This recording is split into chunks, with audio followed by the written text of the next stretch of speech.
Esta tarde noche de la palabra de Dios tratamos el tema cambio de bando.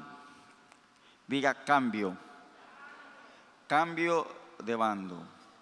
Y hemos pedido al pastor Santiago compartir con nosotros la palabra de Dios esta tarde con este tema, cambio de bando. El que tenga oídos para oír, oiga.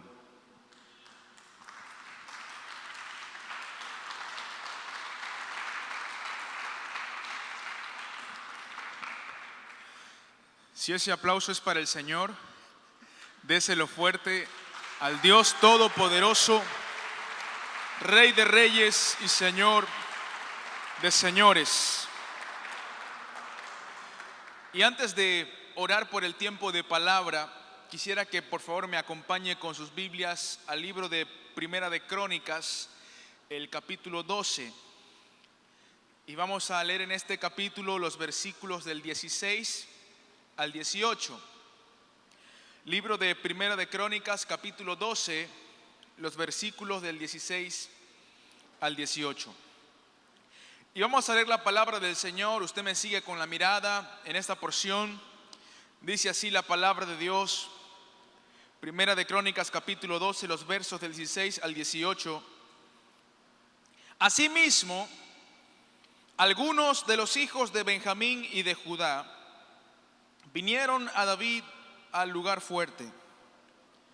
Y David salió a ellos y les habló diciendo: si habéis venido a mí para paz y para ayudarme, mi corazón será unido con vosotros.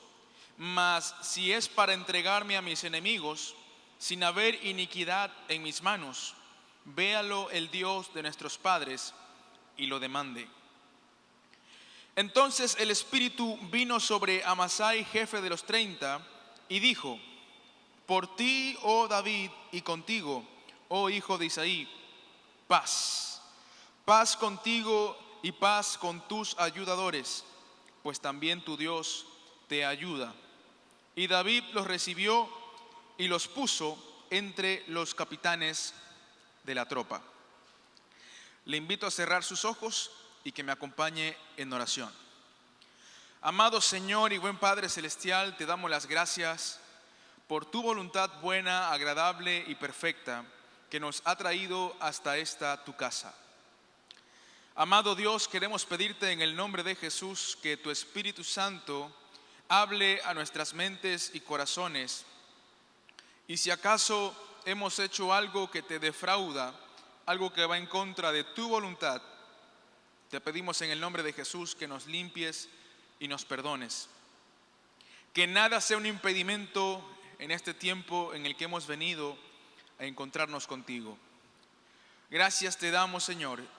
Te amamos, te bendecimos y oramos en el nombre que es sobre todo nombre, en el nombre de Cristo Jesús. Y el pueblo de Dios dice: amén. Cambio de bando es el título del mensaje que estaré compartiendo con ustedes en esta hora. Y a manera de introducción me gustaría decir que toda la escritura inspirada por Dios, Antiguo y Nuevo Testamento, desde Génesis hasta Apocalipsis, toda la palabra inspirada de Dios habla de Jesús, desde el principio hasta el fin. ¿Lo escuchó? Podríamos decir que en el Nuevo Testamento es mucho más fácil, mucho más sencillo ver a Jesús. Por ejemplo, en los evangelios, Mateo, Marcos, Lucas y Juan, podemos ver con claridad a Jesús. En la carta de Pablo a las diferentes iglesias, la carta de los apóstoles, podemos ver a Jesús con mucha facilidad. Pero en el Antiguo Testamento no es igual de evidente ver a Cristo como sí lo es en el Nuevo Testamento. Ahora, eso no quiere decir que no sea posible, porque como hemos dicho, toda la Escritura, desde el principio hasta el fin, habla ¿de quién? De Jesús. Entonces, es un ejercicio piadoso muy bueno y muy edificante para nosotros que cuando nos acercamos a la Biblia y estamos examinando un pasaje del Antiguo Testamento, un ejercicio piadoso de mucha bendición para nuestras vidas es preguntarnos qué se nos está diciendo de Jesús en ese pasaje del Antiguo Testamento que estamos viendo. Porque en la sección que nosotros estuvimos leyendo de Primera de Crónicas, eso es Antiguo Testamento, no se habla de Jesús, no se menciona el nombre de Jesús, pero en este pasaje podemos ver una ilustración preciosa que sí nos habla de Cristo, y por eso en esta hora quiero hablarle del cambio de bando.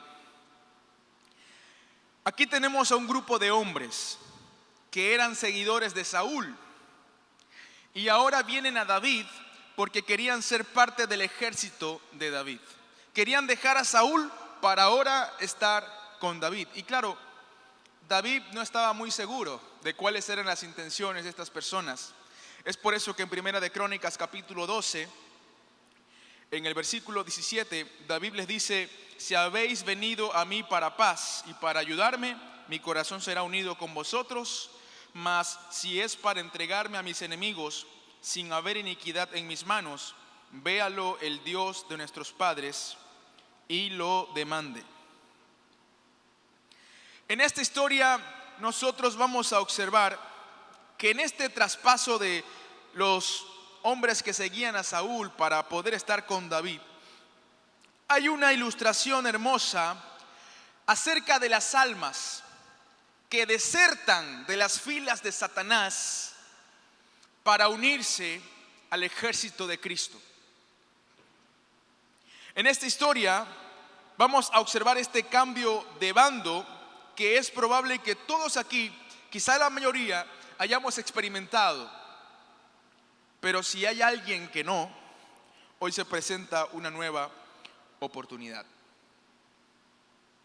Vamos a comenzar este mensaje hablando del ejército de Saúl y vamos a dar algunas características de este ejército y usted va a poder ver la similitud que hay entre el ejército de Saúl con las personas que viven fuera de Dios o que no están con el Señor. Y luego vamos a ver el ejército de David y cuáles son las características del ejército de David. Y nos encontraremos con esas similitudes que hay entre el ejército de David y aquellos que son hijos de Dios. Como tercer punto, hablaremos del cambio de bando. Y en último lugar, hablaremos de la recompensa. ¿A cuánto les gustan las recompensas? ¿Sí les gusta la recompensa? Eso vamos a dejarlo para el final. Así que este mensaje, cambio de bando, tiene 4 puntos. Vamos con el primero, el ejército de Saúl. ¿Cuáles son las características de este ejército y qué semejanza tiene con Satanás y sus seguidores? Bueno, en primer lugar, debemos decir que el ejército de Saúl, primera característica, era grande. Diga conmigo, grande. Ahora acompáñenme al libro de Primera de Samuel, capítulo 15. Primera de Samuel, capítulo 15. Y vamos a leer juntos el versículo 4. Primera de Samuel, capítulo 15, versículo 4. Noten lo que dice la palabra de Dios. Saúl pues convocó al pueblo y les pasó revista en Telaim. ¿Cuántos? 200,000 de a pie y 10,000 hombres de Judá. No dice que se reunieron allí unos 15, unos 20, no. Primera característica, el ejército de Saúl era grande. Cientos de miles de israelitas seguían a Saúl. En aquel entonces Saúl era el único rey visible, mientras que David se encontraba lejos y escondido. Nadie le podía ver. Mateo capítulo 7, versículo 13. Dice la palabra de Dios: entrad por la puerta estrecha, porque ancha es la puerta y espacioso el camino que lleva a la perdición, y muchos son los que entran por ella. ¿Y cuántos son los que entran por ella? Muchos, no pocos. Primera semejanza, Aquí vemos la primera característica del ejército de Saúl. Se nos dice que era un ejército grande. Y amados, ¿acaso no es igual hoy en día con Satanás y sus seguidores? Este pasaje nos dice: entrad por la puerta estrecha, porque ancha es la puerta y espacioso el camino que lleva a la perdición, y muchos son los que entran por ella. ¿Qué ocurre hoy en día en el mundo? Hay iglesias evangélicas por todas partes, pero ¿habrá una iglesia evangélica que pueda levantarse para decir que el porcentaje de cristianos que hay dentro de la iglesia es mayor al porcentaje de personas que se están perdiendo afuera? No hay ninguna iglesia que pueda decir eso. Aquellos que se están perdiendo son muchos y son más de los que estamos aquí dentro. Para muestra un botón, si hubiese algún lugar con más cristianos que perdidos, no habrían tantas leyes que se están aprobando, tantas malas decisiones, tantos prejuicios. El ejército de Saúl, al igual que con aquellos que están viviendo fuera de Dios, no estamos hablando de grupos pequeños de personas, son grupos muy grandes. Y eso puede llevarnos a hacer la pregunta: ¿por qué será que este bando, por qué será que este ejército es tan numeroso?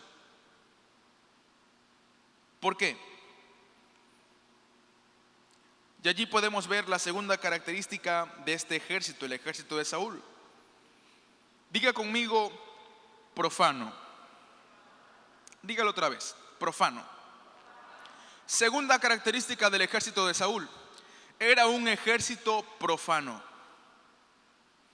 Ahora, cuando estamos hablando de algo profano, estamos hablando de mezclar algo que es divino con algo que es carnal.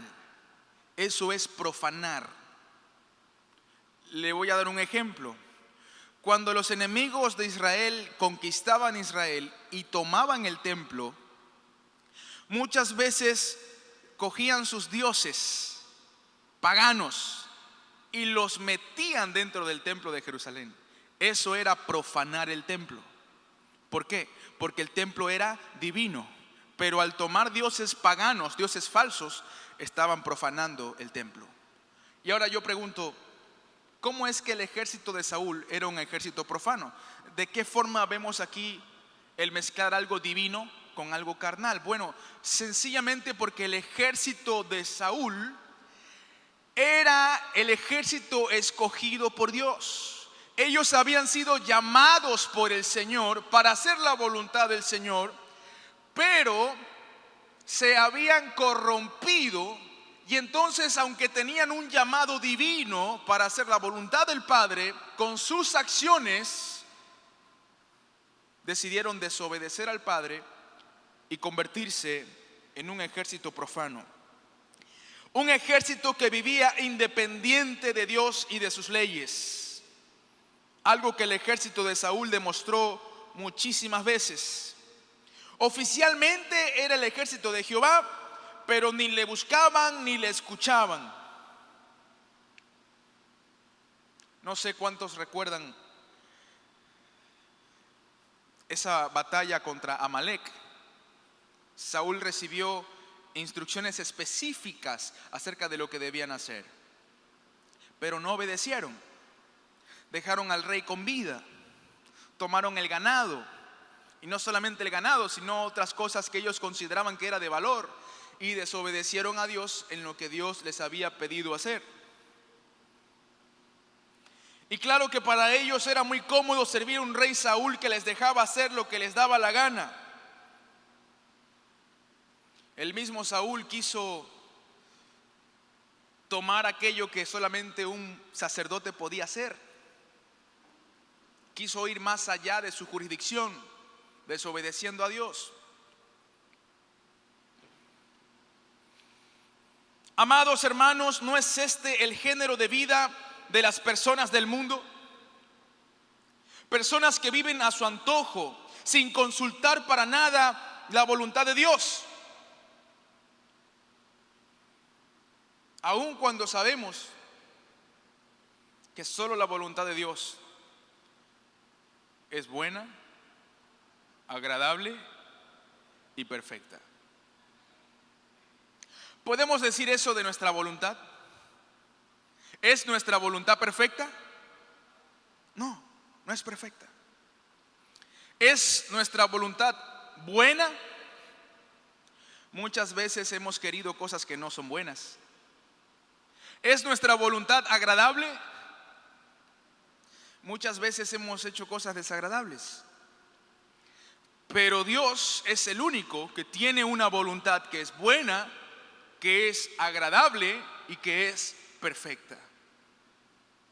Si sabemos que esa es la voluntad de Dios, entonces ¿por qué seguir cometiendo el error de confiar en nuestra propia voluntad y de querer seguir haciendo aquello que nosotros creemos que es lo que nos conviene? Solo hay uno que sabe lo que realmente nos hace falta, y es Dios.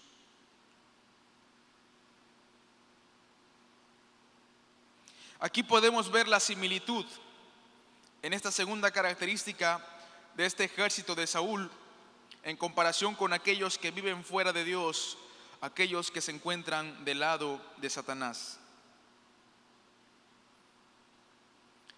La tercera característica, hemos dicho en primer lugar que el ejército de Saúl era grande. En segundo lugar, un ejército profano. Y en tercer lugar, un ejército rebelde. Ellos eran rebeldes a Dios. No solamente eran indiferentes, sino que eran opuestos a sus mandamientos, a pesar de su identidad religiosa. Acompáñame a 1 Samuel capítulo 15, el verso 22. Note lo que dice la palabra de Dios. Y Samuel dijo: ¿se complace Jehová tanto en los holocaustos y víctimas como en que se obedezca a las palabras de Jehová? Ciertamente el obedecer es mejor que los sacrificios, y el prestar atención que la grosura de los carneros. El ejército de Saúl ofrecía muchos sacrificios, pero también eran muy desobedientes. Esa es la misma posición de aquellos que se encuentran en las filas de Satanás. Aun cuando muchos se cubran con la máscara de la religiosidad, en el interior son rebeldes a Dios. ¿Recuerda el caso del fariseo que oraba en el templo? Doy diezmo, Señor, de todo lo que tengo. Y había un pobre publicano que se estaba golpeando el pecho buscando el perdón de Dios, y entonces este fariseo ora: gracias Dios porque no soy como este. Y ese fariseo probablemente pensaba que estaba cerca de Dios, probablemente pensaba que estaba caminando en ese fuego, en ese temor, en ese celo de Dios, pero qué lejos estaba. Jesús mismo dijo que en aquel día vendrían diciendo: Señor, Señor. Y Jesús les va a decir: Señor, yo no te conozco, no sé quién eres. Y algunos le van a decir a Jesús: pero Señor, en tu nombre nosotros hicimos milagros, echamos fuera demonios. Y Jesús les va a decir: nunca os conocí, hacedores de maldad. La religiosidad no sirve. La religiosidad no salva. Y el ejército de Saúl vivía en rebeldía, y muchos de ellos se cubrían con una máscara de religiosidad. Tenemos este pasaje que acabamos de leer, en el que podemos observar que ofrecían mucho sacrificio, pero es que eran tan desobedientes que Dios tiene que hablarles por medio del profeta para decirles estas palabras.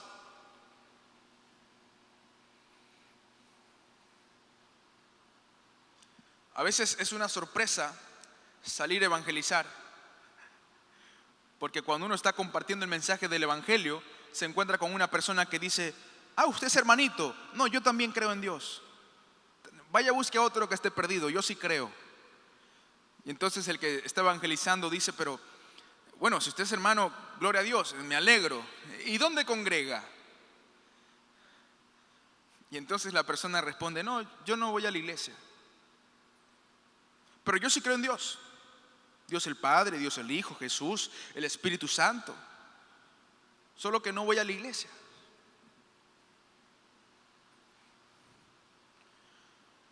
O hay personas, quizá a usted le ha pasado y no solamente a mí, ¿no?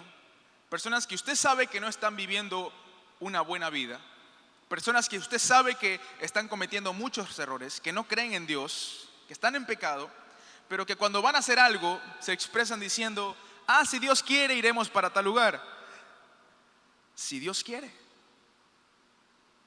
Qué irónico es, qué falso es decir si Dios quiere, cuando no se tiene en el corazón ninguna intención por conocer cuál es la voluntad de Dios.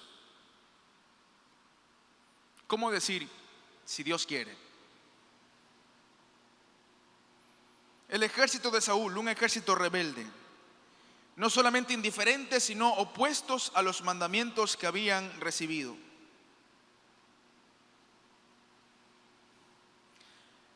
Así hay muchos en este mundo viviendo en rebeldía y no comprenden o no entienden que cuando estamos hablando del cambio de bando, no hay un punto medio. O sea, o estamos con Dios o estamos en su contra. No hay un punto medio. No, pastor, pero mire, la verdad es que yo no estoy ni a favor ni en contra. Soy agnóstico, me gusta la ciencia. Yo de Dios nunca voy a hablar mal, pero tampoco es que voy a decir que existe. Soy una buena persona, no le hago mal a nadie. No existen tres bandos, solo hay dos. O estamos con Dios o estamos en su contra. Por eso me gusta ese pasaje de la Escritura que profetiza que toda rodilla se doblará. ¿La rodilla de quién? Del que creyó y del que no creyó, del que era cristiano y del que era ateo. Llegará el día en que toda rodilla se doblará y toda lengua confesará que Cristo es el Señor. Llegará ese día. Y no hay puntos medios. O estamos con Dios o estamos en su contra. Y hasta aquí 3 características del ejército de Saúl. Y vamos a ver la última característica, que esta última característica es prácticamente una consecuencia de todo lo que ya hemos visto anteriormente. Y la cuarta característica del ejército de Saúl es que era un ejército condenado a la destrucción. Esa es la cuarta característica. Un ejército condenado a la destrucción. Acompáñenme a 1 de Samuel, capítulo 28, el verso 18. Note lo que dice la palabra de Dios. Como tú no obedeciste a la voz de Jehová, ni cumpliste el ardor de su ira contra Amalec, por eso Jehová te ha hecho esto hoy. Versículo 19. Y Jehová entregará a Israel también contigo en manos de los filisteos, y mañana estaréis conmigo, tú y tus hijos, y Jehová entregará también al ejército de Israel en mano de los filisteos. Todo esto que hemos visto del ejército de Saúl, el ser un ejército profano, el ser un ejército rebelde, toda esta rebelión no podía quedar impune delante de Dios. Y entonces les es dictada una sentencia contra Saúl y todos los suyos. Sentencia que se cumplió en aquella batalla que se conoce como la batalla de Gilgal. No sé cuántos recuerdan la trágica muerte que sufrió Saúl, pero para refrescar un poco la memoria, vamos a revisarlo más adelante en 1 de Samuel capítulo 31, el versículo 4. Note lo que dice la historia.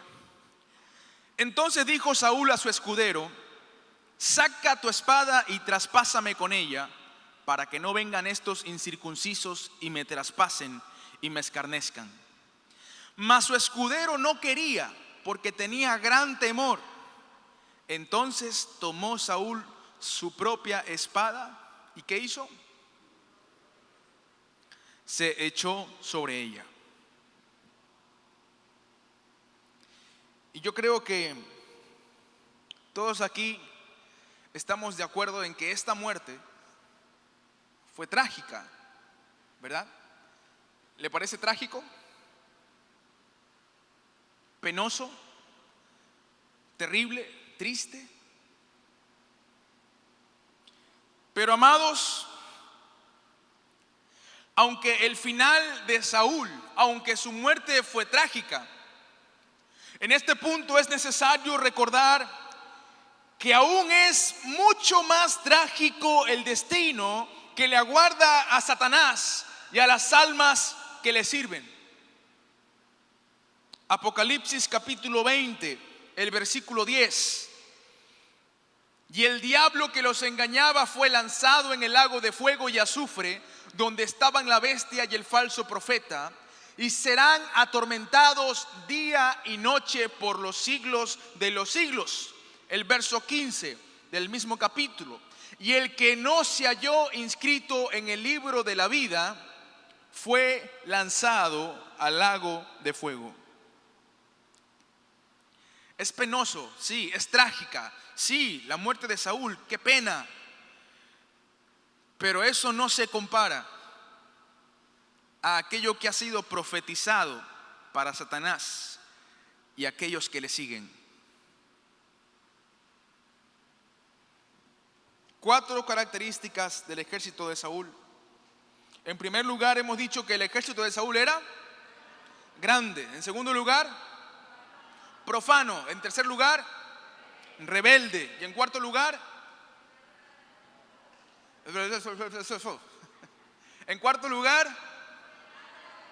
condenado a la destrucción. Están despiertos, me gusta eso, ¿no?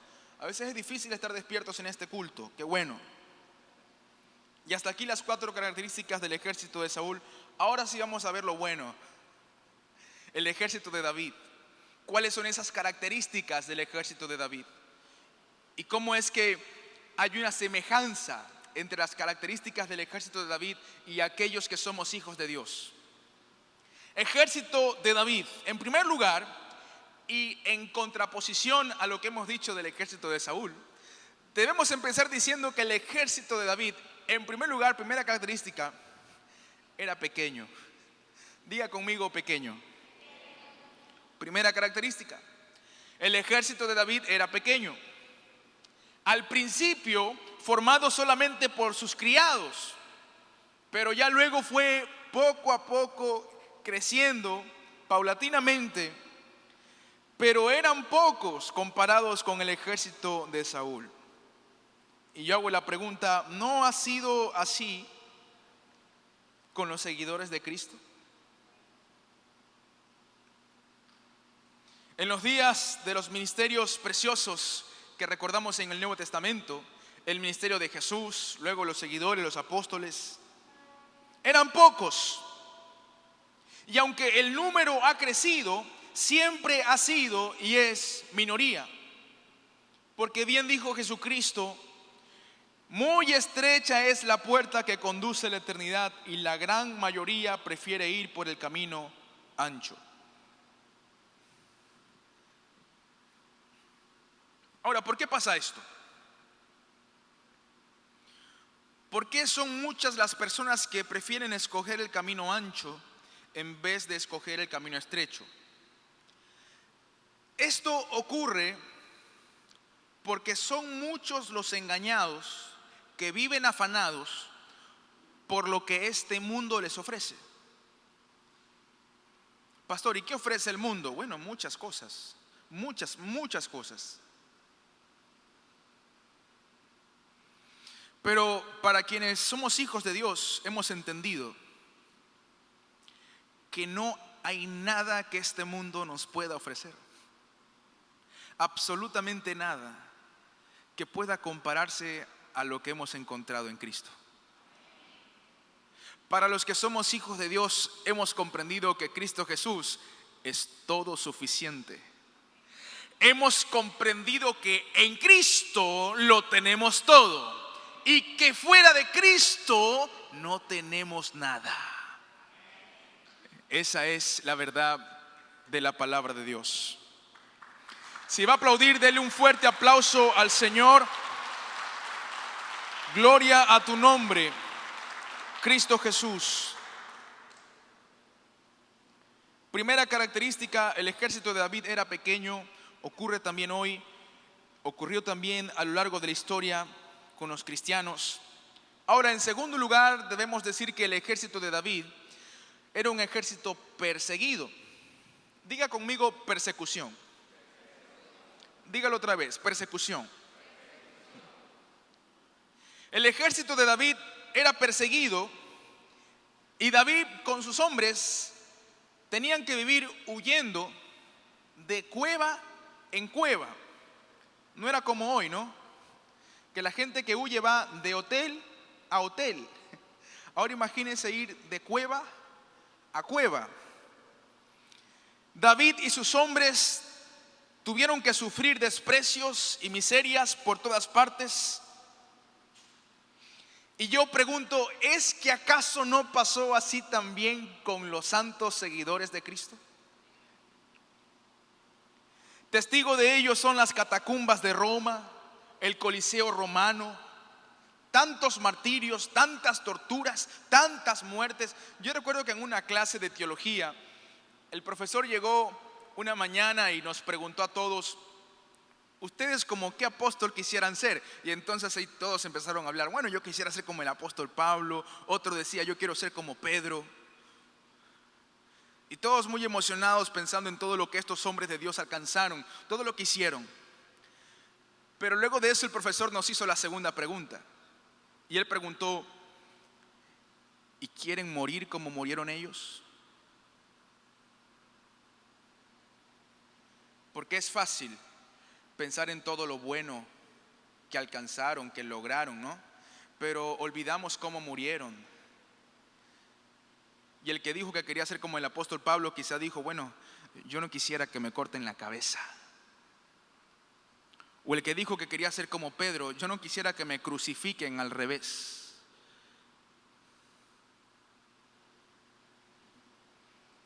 Hay tantas historias, tantos testimonios. Y claro que es triste que a veces pensamos que la persecución era algo del pasado, pero no. La persecución es algo del presente. Solo que a veces no lo tenemos presente, valga la redundancia. Hay hermanos y hermanas en la fe que están predicando en lugares donde no está permitido. Hermanos y hermanas en la fe que ahora mismo están encarcelados por predicar a Jesús. Hermanos y hermanas en la fe que están siendo torturados en este mismo momento.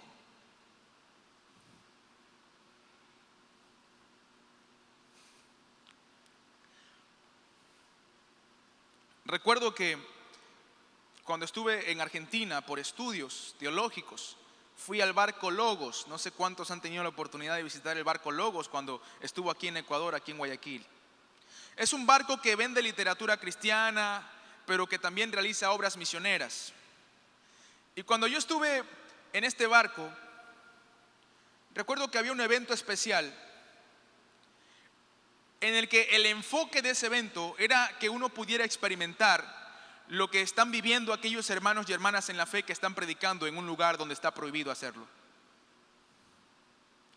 Y entonces recuerdo que yo dije, yo quiero saber cómo es esa experiencia, ¿no? Y obviamente todo era dramatizado, pero buscaban hacerte entender y comprender cuál era la realidad de eso que se está haciendo.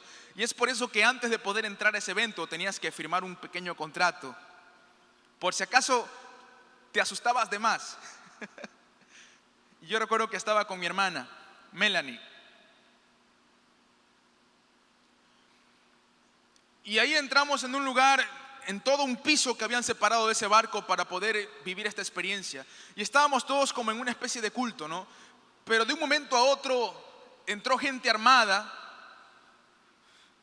nos vendaron los ojos, empezaron a gritar. Obviamente todo esto era dramatizado, pero lo que busca es expresar lo que los cristianos están viviendo en aquellos lugares donde no se puede predicar. Y yo recuerdo que en ese momento nos empujaban, nos llevaban, nos separaron. Y entonces alguien ponía algo aquí en mi cabeza y me decía, tienes que negar el nombre de Jesús, tú no puedes creer en Jesús. Niega su nombre y yo te dejo en libertad ahora mismo. Cree en Él y te mueres. Y claro que en ese momento yo estaba orando, y orando no en broma, sino orando de verdad, porque me estaba identificando con aquellos hermanos que están predicando el nombre de Cristo, donde es difícil predicar. Y recuerdo que esta persona, que muy bien actuado, me dijo, ¿tú estás orando? Te estoy diciendo que niegues al nombre de Jesús y estás orando. Parece que a ti no te importa tu vida, parece que no te importa morir aquí, pero en la otra habitación tenemos a tu hermana. Y si tú no niegas a Jesús ahora, le vamos a quitar la vida a tu hermana. En ese momento me puse a llorar, porque dije, esa es la realidad que muchos cristianos están viviendo alrededor del mundo. La persecución no es de ayer, la persecución es de hoy. Y nosotros no estamos con ellos, pero podemos orar. Nosotros no estamos con ellos, pero Dios está con ellos. Podemos orar. Ahora, hay una persecución que es directa, que es lo que le he mencionado, son persecuciones directas. Pero hay persecuciones que son indirectas, porque alguien quizá piensa que aquí en Ecuador, aquí en Guayaquil, no hay persecución para los cristianos. Bueno, sí, hay persecución que es indirecta. Pastor, ¿algún ejemplo claro? Cuando un hermano pide consejo y dice, pastor, mire, en el trabajo me están pidiendo que firme un contrato diciendo que he recibido una mercadería que nunca llegó. ¿Qué debo hacer? Es mi jefe el que me lo está pidiendo. Quizás está de más preguntar qué debe hacer, porque nuestra primera opción siempre debe ser fiel a Dios y no fallarle a su fidelidad. Y ya luego de unos días el pastor se encuentra otra vez con el hermano. Bueno, hermano, ¿y qué pasó? Pastor, le fui fiel a Dios, no firmé ese contrato. Qué bueno. ¿Y qué pasó después? Me despidieron, pastor, estoy sin trabajo, pero yo sé que Dios va a proveer de otro trabajo. Persecución indirecta. Otro ejemplo de persecución indirecta: cuando llega Navidad o cuando llega un cumpleaños y no se puede celebrar en familia como uno quisiera, ¿no? Con todos los primos, con todos los tíos, los abuelos. ¿Por qué? Porque no todos los familiares son creyentes, y cuando llegan estas celebraciones, por ahí llega el tío Pepito con unas bebidas alcohólicas, llega la tía Margarita con su música. Y yo no es que estoy diciendo que las familias cristianas se están aislando y se están separando de la familia que no es cristiana. Eso no es lo que estoy diciendo. Porque dicho sea de paso, los cristianos no fuimos salvados para encerrarnos en una burbuja con personas cristianas. Fuimos salvados para alcanzar a los que se están perdiendo. Pero si nosotros cumplimos con lo que Dios nos ha pedido hacer, y eso implica hablar de Dios a aquellos que están necesitados, quienes nos escuchan tienen dos opciones: o se encuentran con Jesús o rechazan a Jesús. Y si rechazan a Jesús, nos rechazan a nosotros. Porque al rechazar a Jesús, están rechazando a la persona más importante en nuestras vidas. Y amados, ¿sabe cuál es el gran consuelo cuando hablamos de este tipo de persecución indirecta? Y es que para quienes no tienen la oportunidad de celebrar en familia como quisieran, con un montón de tíos y primos, hermanos, hermanas y abuelos, en Cristo Jesús hemos recibido una familia mucho más grande. Tenemos un solo Padre Celestial en los cielos y por la sangre de Cristo hemos sido hechos todos hermanos y hermanas.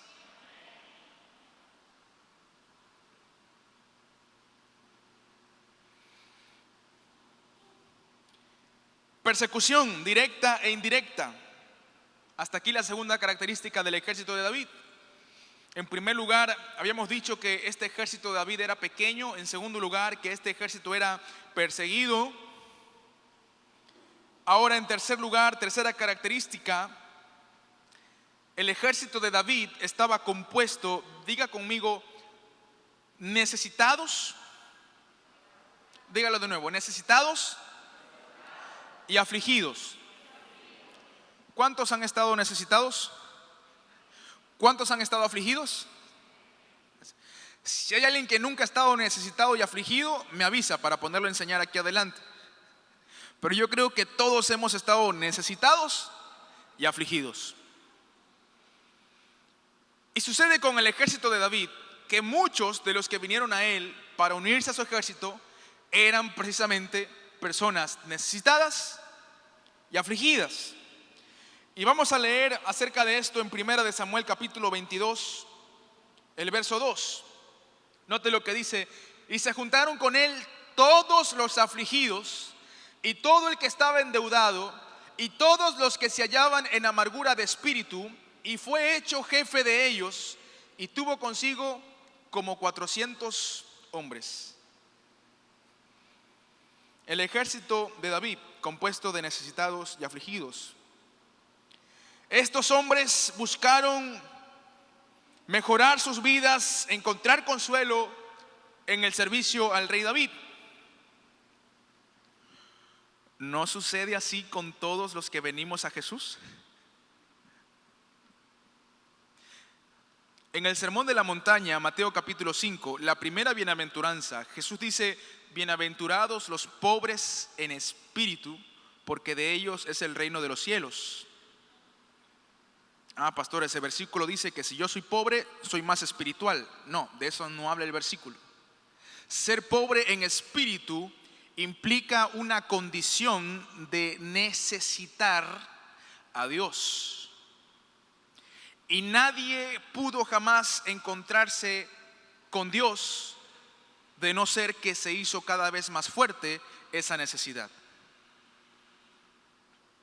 Y me gusta de esa bienaventuranza que no dice bienaventurados los que fueron pobres en espíritu. No, dice bienaventurados los pobres en espíritu. ¿Sabe por qué lo expresa Jesús en esa manera continua, en esa manera permanente? Es sencillo. Porque cuando nos hemos dado cuenta de que necesitamos a Dios, luego también descubrimos que no hay un solo día en el que no lo necesitemos. Y entonces siempre vivimos necesitando a Dios.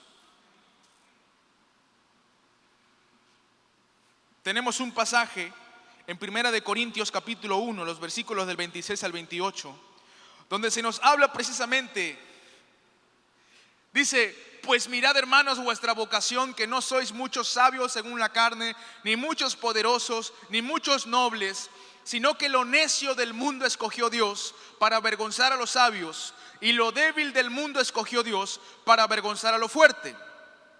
Y lo vil del mundo y lo menospreciado escogió Dios, y lo que no es, para deshacer lo que es. Versículo 29, a fin de que nadie se jacte en su presencia. ¿Y qué es nadie?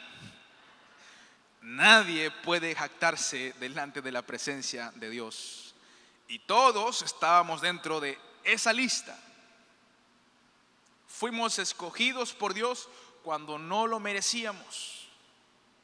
Amados por Él cuando no lo merecíamos. Cristo nos encontró necesitados y afligidos y nos salvó. Cuarta característica, hasta aquí hemos dicho que el ejército de David era pequeño, era perseguido, era compuesto por necesitados y afligidos. Y en cuarto lugar, diga conmigo, invencible. El ejército de David era invencible. ¿Cuántos quieren ser invencibles? Es interesante poder leer la historia del pueblo de Israel, las batallas que tuvieron que librar con David. Porque muchas veces el ejército de David se encontró en apuros. A veces hasta parecía que ya iban a perder. Y al final salían triunfadores, ¿no? Le voy a confesar que yo a veces pierdo la fe muy rápido cuando veo a Ecuador jugando fútbol. A veces yo estoy viendo el partido de Ecuador, veo que le hicieron un gol y ya dejo de ver. Digo, ¿ya para qué voy a seguir viendo, no? Ya le hicieron un gol, ya perdió, ¿ya para qué, no? Luego me encuentro con la sorpresa de que Ecuador empató, remontó y ganó el partido. Yo digo, y no vi el partido. Y a veces pasa eso con el ejército de David. Uno empieza a leer la historia y dice, ay, aquí dice que el equipo contrario tiene mucha más gente que David, van a perder. Pero no, porque allí estaba Dios. Y con el pueblo de Israel pasó lo mismo.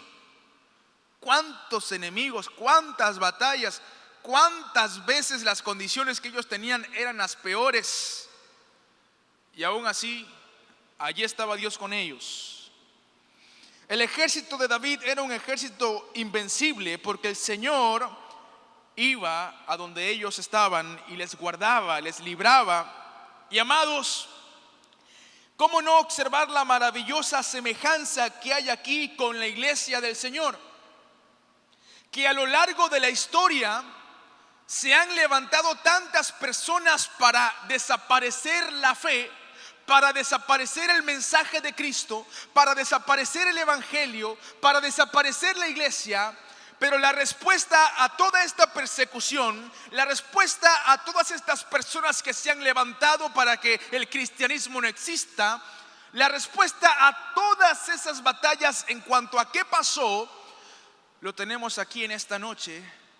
Usted y yo que estamos en la casa de Dios, estamos respondiendo a todo eso que la iglesia ha vivido en el pasado. Y es que nada ni nadie puede vencer la iglesia de Cristo, porque tenemos a un Dios que sostiene la iglesia. Un Dios grande, un Dios todopoderoso. Ni Nerones, ni Dioclecianos, ni las persecuciones de la Edad Media han podido destruir el testimonio del evangelio de Jesús. Dios es el aliado y guardador de su pueblo, y aunque muchas veces permita que su pueblo sufra, es para su gloria y jamás lo deja perecer. Y como el ejército de David es mejor que el ejército de Saúl, en vez de dar 4 características, vamos a dar 5. ¿Está de acuerdo? ¿Si quiere o no quiere? Bueno, si no quiere, igual le voy a dar la 5ª característica. Hemos dicho que el ejército de David es, en primer lugar, pequeño. En segundo lugar, y en tercer lugar, ¿sí están despiertos? ¿Sí? En tercer lugar, en cuarto lugar, y en quinto lugar, 5ª característica, el ejército de David, un ejército destinado a reinar. 5ª característica, un ejército destinado a reinar. Para esto había sido ungido David, era la promesa de Dios y debía cumplirse. Sabemos que fue un reinado grande, sabemos que fue un reinado espléndido. Claro que a veces yo no entiendo cómo no se toma en serio lo que este libro dice. Mucho más cuando hay cosas que ya se han dicho y que se han cumplido. Y el testimonio de la palabra de Dios nos muestra una y otra vez que en los cielos tenemos a un Dios que cuando promete, cumple. Que cuando dice que va a hacer algo, lo hace. David había sido ungido y él caminaba día a día confiando en esa promesa. Fue un reinado grande y espléndido. Pero amados hermanos, también un día Cristo Jesús será rey de este mundo y los suyos reinarán con él. ¿Cuánto más glorioso no será el reinado de Cristo, puesto que el de David fue un reinado temporal, pero Cristo Jesús va a ser rey por los siglos de los siglos, eternamente y para siempre?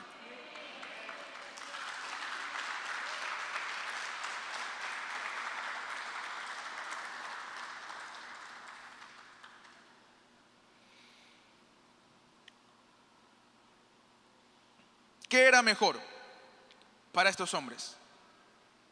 ¿Permanecer con Saúl o ir con David? Considerando el fin que ha de venir, pregunto ahora, ¿qué es mejor? ¿Estar con el mundo o estar con Cristo? ¿En qué bando estamos? Si queremos ser de Cristo, es necesario hablar del tercer punto de este mensaje, que de este tercer punto nace el nombre del mensaje. El tercer punto es cambio de bando. Ya hablamos del ejército de David, ya hablamos del ejército de Saúl, ahora vamos a hablar del cambio de bando, tercer punto. ¿Podríamos decir que fue fácil para estos hombres dejar a Saúl y venir a David? ¿Fue sencillo? ¿No les costó nada? ¿O será que antes de tomar esa decisión tenían dudas, interrogantes, cuestionamientos, ¿no? Yo me imagino que entre ellos conversaban y entonces uno le decía al otro, oye, ¿y si el profeta Samuel estaba loco? ¿Y si él pensó que Dios le había dicho que David iba a ser rey, pero no era así? Y quizá el otro le respondía, es que en toda la historia de nuestro pueblo nunca un rey había sido ungido para luego pasar viviendo en cuevas. ¿Será que va a ser rey? ¿Será que Saúl va a dejar el trono? Vamos a abandonar nuestra posición de bienestar, de seguridad, para andar errantes con David de cueva en cueva, huyendo. ¿Valdrá la pena? Es probable que los hombres que vinieron a David tuvieron que hacerse todas estas preguntas. Y amados, ¿cuántas almas se encuentran también en este debate? ¿Cuántas personas hoy en día también se preguntan, ¿tendré que dejar mis amistades? ¿Tendré que dejar mis diversiones?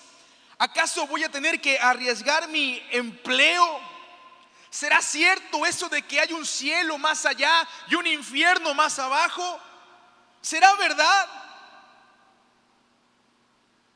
Y claro que hasta cierto punto podríamos pensar que la indecisión es natural, pero si esa indecisión se prolonga, podría ser desastroso. Imagínense qué hubiese pasado con los seguidores de Saúl si se hubiesen tomado todo el tiempo del mundo para pensar si sí o si no. Porque yo estoy seguro que muchas personas se quedaron con Saúl pensando, bueno, cuando David sea rey, entonces ahí sí ya voy para allá. Pero hubo una sentencia. No hubo un después veremos. Y amados, mucha gente hoy en día vive como si tuviese los días comprados, como si estuviesen 100% seguros de que mañana van a respirar cuando salga el sol.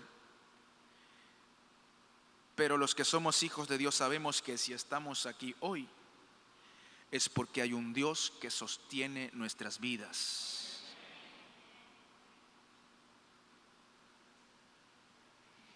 para después quizás sea demasiado tarde. Estos hombres que acuden a David lo hicieron a tiempo. Y ojalá que toda persona que escuche el mensaje del Evangelio pueda también tomar esta decisión a tiempo, porque mañana podría ser demasiado tarde.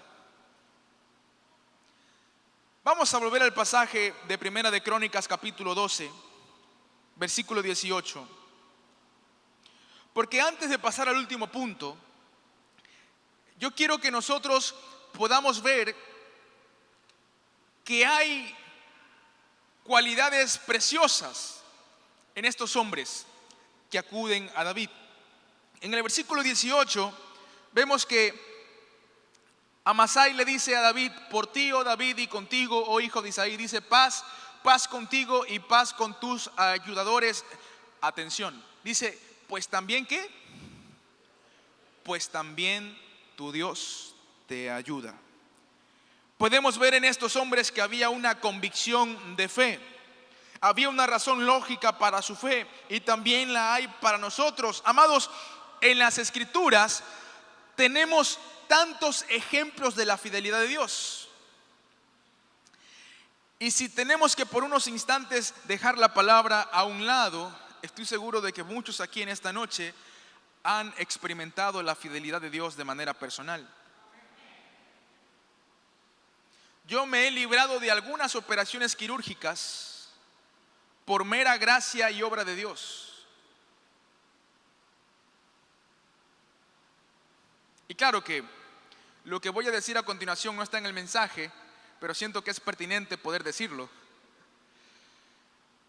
Hay personas que quizás están padeciendo una enfermedad de la que no son sanados. ¿Quiere decir que Dios ha fallado en su fidelidad? Cuando ocurre eso es que debemos recordar la otra parte, lo que hemos dicho acerca de la voluntad de Dios. ¿Qué habíamos dicho de la voluntad de Dios? Que es buena, agradable y perfecta. ¿Sabe por qué muchas veces Dios no quita la enfermedad de uno de sus hijos? Porque muchas veces esa enfermedad es lo único que mantiene a esa persona conectado con Dios. Y si no fuera por esa enfermedad, ¿quién sabe cómo estaría la fe de esa persona? Por eso nuestro deber siempre es confiar en que tenemos un Dios en los cielos, que Él sabe por qué, sabe cómo y sabe para qué. Nosotros no necesitamos las respuestas a esa pregunta. Nosotros solamente necesitamos confiar en el amor de Dios.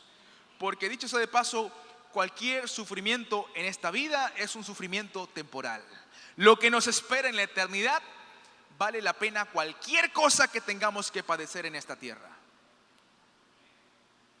Estos hombres tenían una convicción de fe. Estos hombres con esta convicción veían a David coronado. Llamados, cada alma debería ver al futuro, ese futuro eterno que viene después de esta vida. Lo que ahora tenemos por fe será entonces realidad.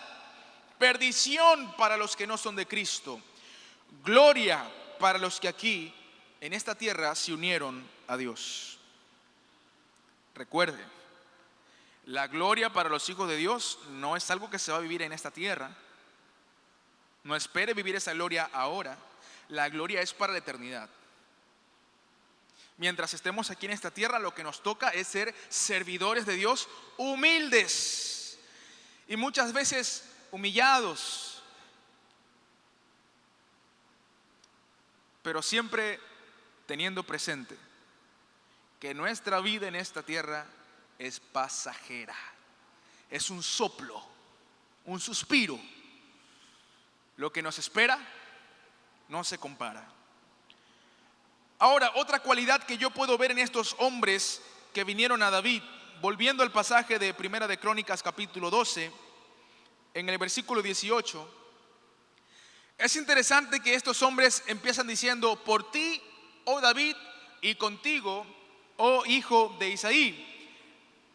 La versión moderna de este pasaje dice: tuyo somos, oh David, y contigo estamos. Qué emocionante encuentro. No eran palabras hipócritas. Aquí tenemos a hombres que respaldaban lo que estaban diciendo con lo que estaban haciendo. ¿Acaso no debiéramos también nosotros decirle a Jesús, tuyos somos? Y estos hombres, ahora en el ejército de David, le dicen a David, tuyos somos, pero son de él una sola vez, porque ahora vinieron. Nosotros le pertenecemos a Dios para los que hemos nacido de nuevo. Para los que somos hijos de Dios, le pertenecemos a Dios dos veces. Primero, porque fuimos creados por Él, eso nos hace suyos. Pero en segundo lugar, le pertenecemos a Él también porque fuimos redimidos por Él. Eso nos hace doblemente del Señor. Y nuestra vida debe reflejar esa pertenencia a Dios. Que nuestro estilo de vida haga que otros puedan pensar y decir, esa persona le pertenece a Cristo.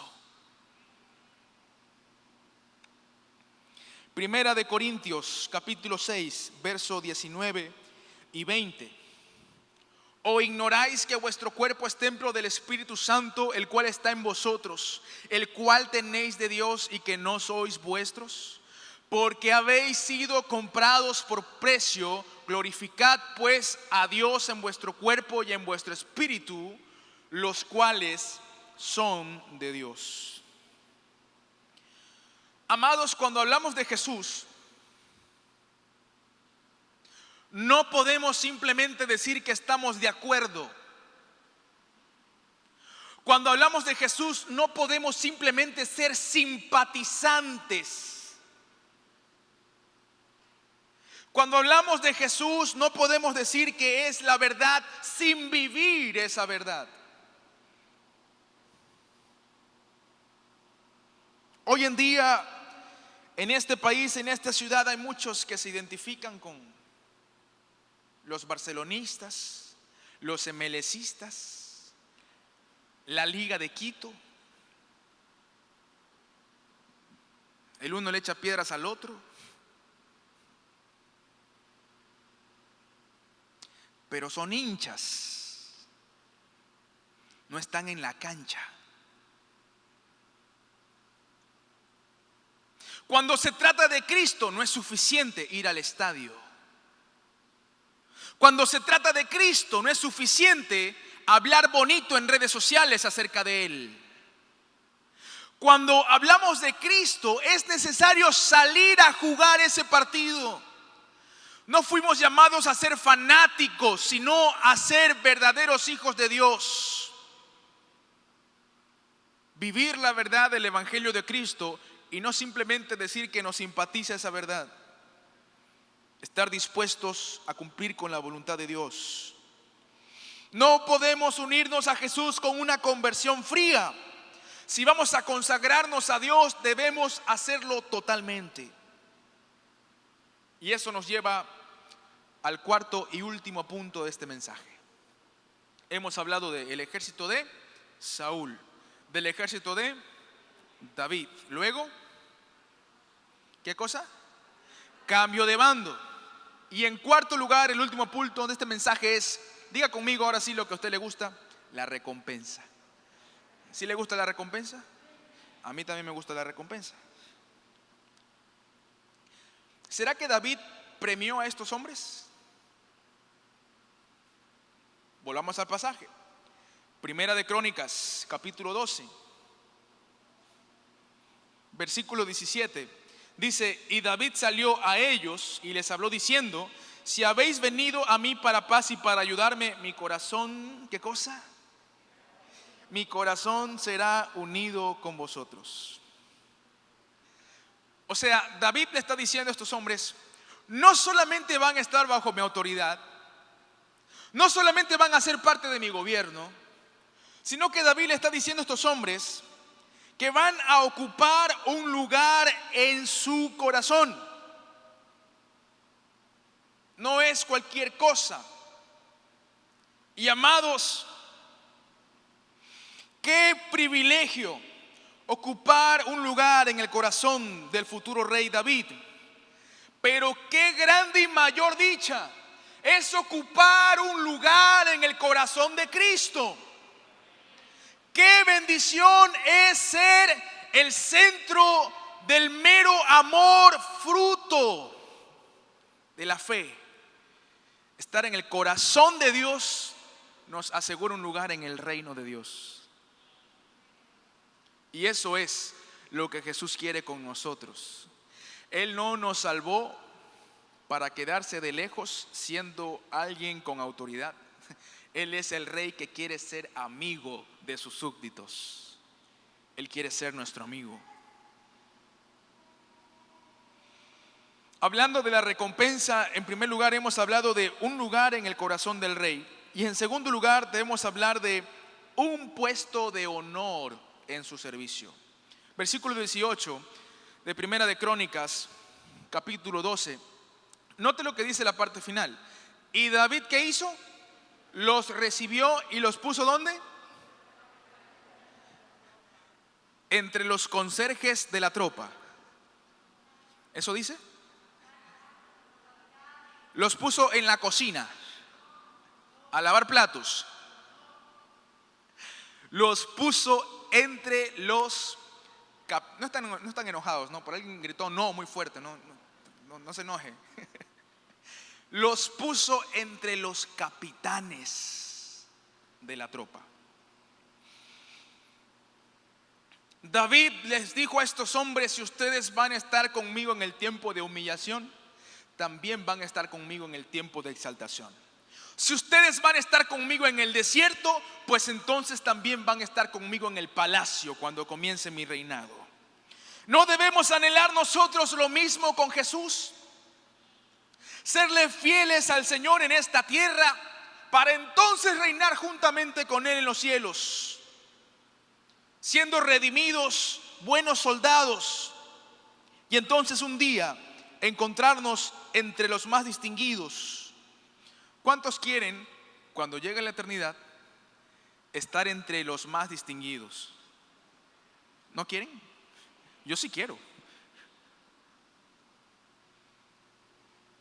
Entonces la pregunta que nace es: ¿cómo puedo estar entre los más distinguidos?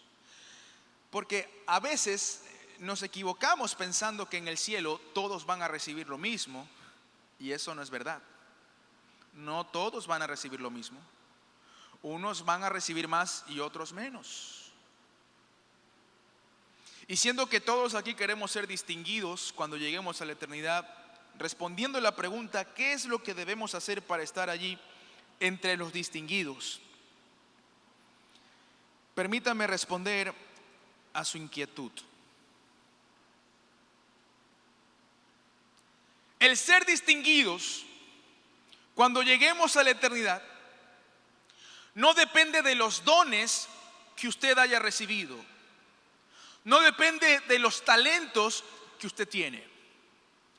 El ser distinguidos cuando lleguemos a la eternidad con Dios depende de una sola cosa: el qué tan distinguidos vamos a ser depende de qué tan consagrados somos a Dios mientras estemos aquí en esta tierra. De eso depende todo. ¿Qué tan consagrados somos? ¿Cuál es el nivel de consagración que tenemos? Yo vengo todos los sábados, todos los miércoles, todos los domingos. Porque usted es pastor. No, si yo no predico todos estos días. Yo no siempre predico, igual vengo. Y yo quisiera decir que los miércoles de estudio bíblico yo veo a todos aquí en la iglesia y que la iglesia se llena, pero no les estaría diciendo la verdad. Y así como hay personas que efectivamente pueden tener impedimentos para poder venir el día miércoles, estoy convencido de que hay hermanos y hermanas en la fe que sí pueden venir, pero no vienen. Y yo le pregunto, ya para terminar, ¿no? Por fin, pastor, tengo hambre. ¿Qué es mayor? ¿El tiempo que usted pasa fuera de la iglesia o el tiempo que pasa dentro de la iglesia? ¿Qué es mayor? El tiempo que pasamos fuera. Si mayor es el tiempo que pasamos fuera de la iglesia, entonces ¿cómo no valorar, cómo no dar prioridad a los pocos tiempos que podemos compartir aquí en la casa de Dios?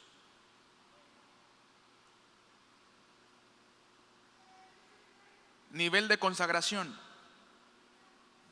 Estaba conversando con unos amigos. Me estaban diciendo: pastor, nosotros también trabajamos los domingos, a veces es un poco difícil, nos cuesta, a veces estamos con sueño. Y últimamente nos hemos saltado todo ese tiempo de la adoración y solamente llegamos al mensaje.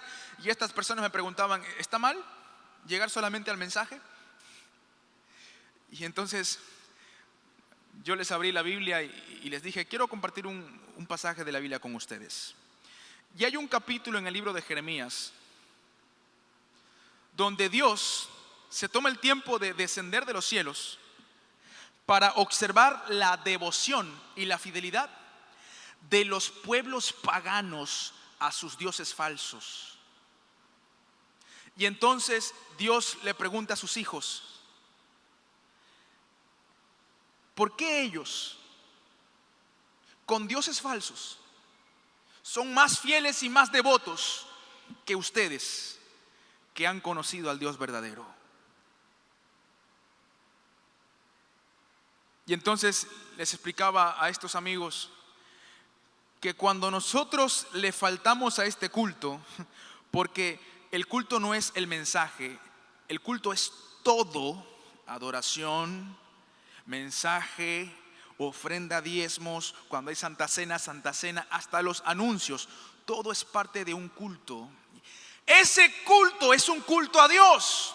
Cuando le faltamos a ese culto, no le estamos faltando al pastor, no le estamos faltando a los líderes, le estamos faltando a Dios. El tiempo es corto, el tiempo vuela. Quiero invitarles a ponerse sobre sus pies para poder orar.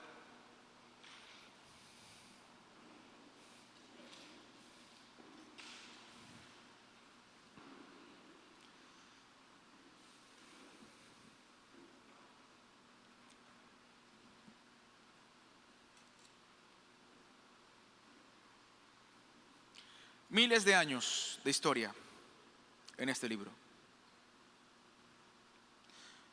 Y todo lo que Dios ha dicho que va a hacer, Él lo hace. Entonces, permítame decir lo siguiente. Se profetizó miles de años atrás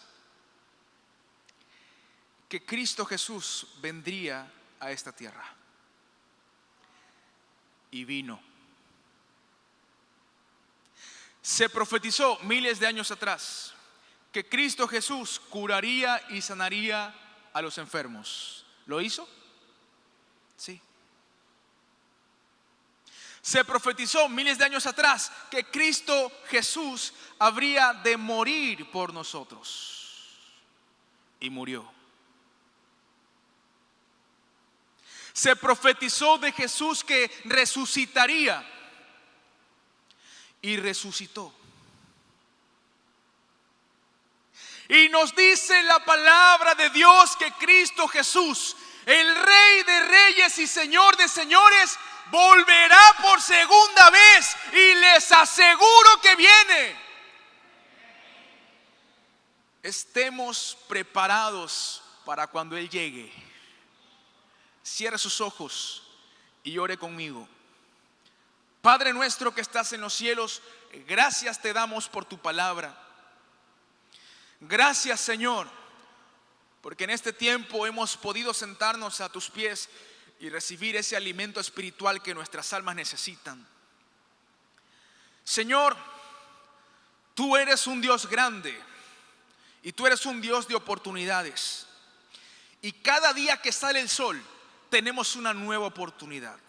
Tu misericordia es renovada y cada día podemos ser mejores cristianos de lo que fuimos ayer. Y Señor, queremos cada día vivir en una consagración plena a tu nombre, porque tú no mereces que te demos nuestra vida a medias, tú mereces todo y queremos vivir para tu gloria. Somos parte de tu ejército, somos parte de tu pueblo y queremos ser sal y luz en esta tierra.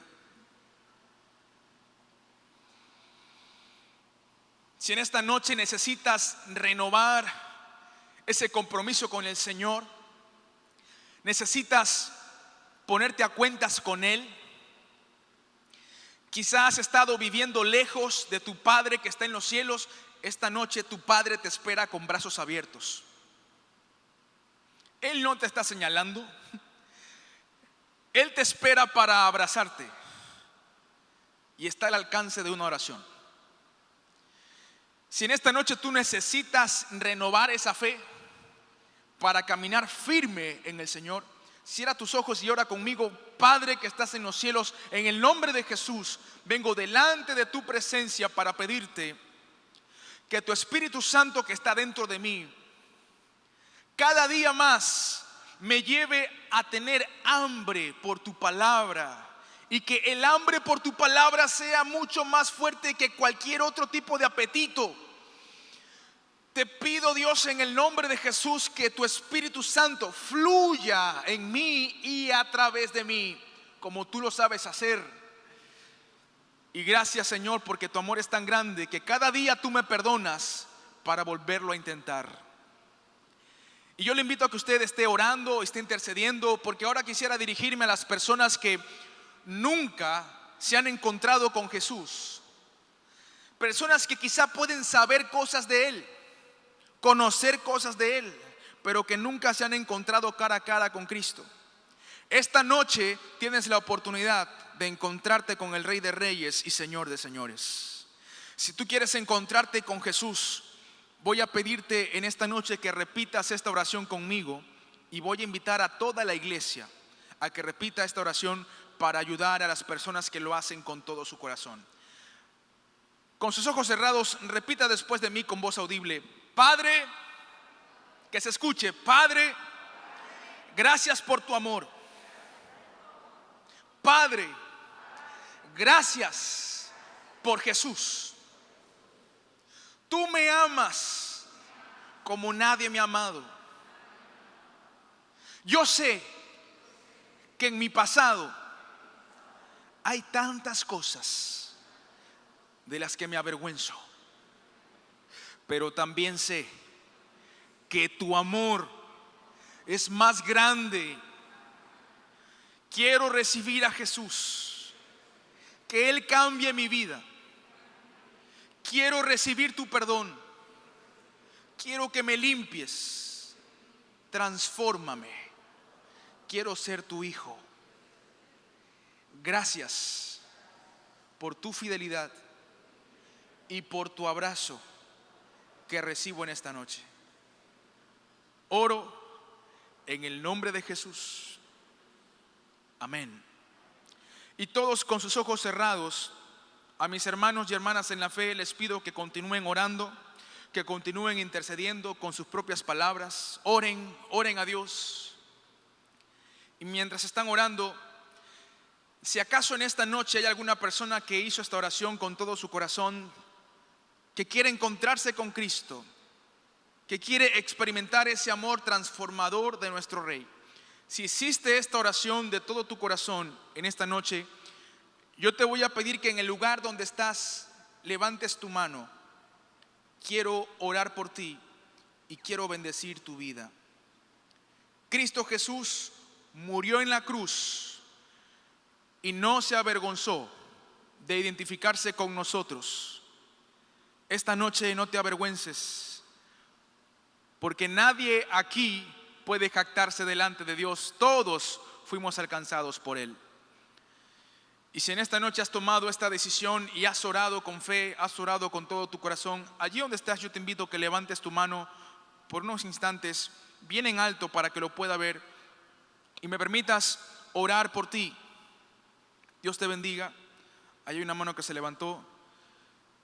Acá hay otra mano que se está levantando. Dios te bendiga. Si hay alguien más que hizo esta oración de todo su corazón, levanta tu mano allí donde estás.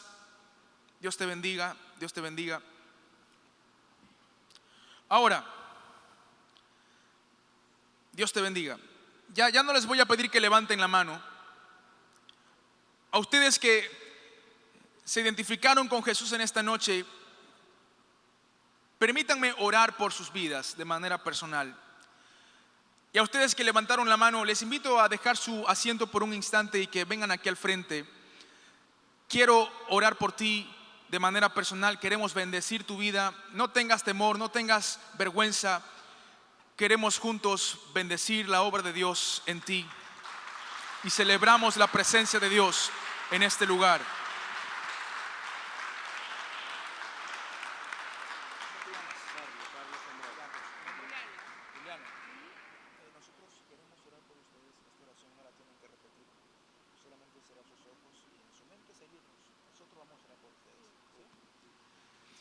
Hay unos instantes más. Si hay alguna persona en este lugar que hizo esta oración con todo su corazón, ya no es tiempo de levantar la mano. Pasa aquí al frente con toda confianza. Nosotros queremos orar por ti, queremos bendecir tu vida.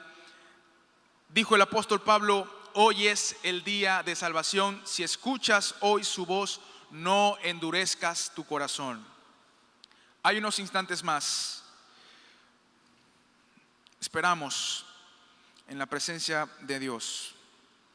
Ahora, a mis hermanos y hermanas en la fe, de manera simbólica, a todos les voy a pedir que extiendan sus manos hacia estas vidas y vamos a orar por ellos en el nombre de Jesús. Y ahora ponemos el nombre de Dios sobre la vida de cada uno de ellos. Amado Señor y Dios, venimos delante de tu presencia con estas vidas preciosas, agradecidos por lo que tu palabra puede hacer en nuestras vidas, por lo que tu Espíritu Santo hace en nosotros.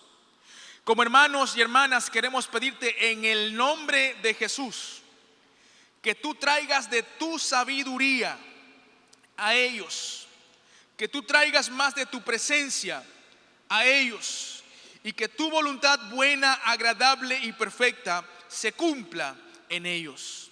Señor, te pedimos en el nombre de Jesús que tú les libres de todo mal, que tú les guardes en tus brazos de amor, que tú les acompañes en este proceso de crecimiento y de aprendizaje, porque sabemos que hay tanto que tú quieres hacer con nuestras vidas y estás esperando a que abramos la puerta de nuestro corazón para conocer tu voluntad. Les bendecimos en el nombre de Jesús.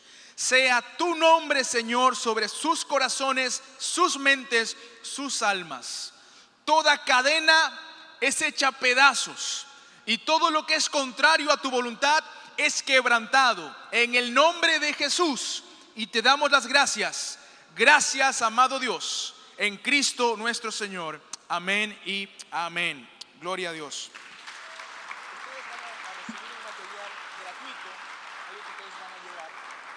Yo solamente les voy a pedir el favor que lo que van a recibir lo puedan a comenzar a leer hoy. No es lo mismo leerlo mañana, tienen que leerlo hoy. Y no les digo que se lo acaben, pero sí que lo empiecen a leer.